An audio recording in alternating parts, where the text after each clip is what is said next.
રાજ્યના અંત્યોદય અને બીપીએલ પરિવારો જન્માષ્ટમીના તહેવારો વધુ સારી રીતે ઉજવી શકે એવા ઉમદા હેતુથી આ પરિવારોને રાહત દરે વધારાની ખાંડ અને ખાદ્યતેલ વિતરણ કરવાનો રાજ્ય સરકારે નિર્ણય કર્યો છે। આ માટે આગામી ઓગસ્ટ માસના પ્રારંભથી જ રાજ્યમાં 75 લાખથી વધુ રેશન કાર્ડ ધારકોના 3.18 કરોડથી વધુ સભ્યોને સસ્તા દરે અનાજ વિતરણ શરૂ કરાશે, જેમાં ખાદ્યતેલ બજાર ભાવથી ઘણી ઓછી કિંમતે 1 લીટર પાઉચ 100 રૂપિયાના રાહત દરે આપવામાં આવશે।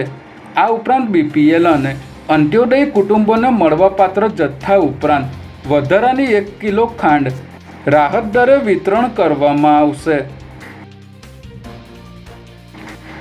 અમદાવાદની નર્સિંગ કોલેજના મહિલા વાઇસ પ્રિન્સિપલ ઓનલાઈન ગેમિંગમાં પૈસા હારી જતા પોતાની જ કોલેજમાંથી લાખો રૂપિયાની ચોરી કરી હોવાની ઘટના સામે આવી છે, જેમાં શુભમ નર્સિંગ કોલેજના મહિલા વાઇસ પ્રિન્સિપલ છેલ્લા 5 થી 6 મહિનાથી ઓનલાઈન ગેમિંગ રમી રહ્યા હતા, જેમાં તેમને લાખો રૂપિયાનું દેવું થઈ ગયું હતું, જેથી તેઓએ કોલેજમાંથી 8 લાખ રૂપિયાની ચોરી કરી હતી। ત્યારે ચોરી બાદ સીસીટીવી ફૂટેજ ચેક કરતા સમયે સમગ્ર ભાંડો ફૂટ્યો હતો, જેને લઈને મેઘાણીનગર પોલીસે આરોપી વાઇસ પ્રિન્સિપલની ધરપકડ કરી પૂછપરછ શરૂ કરી છે।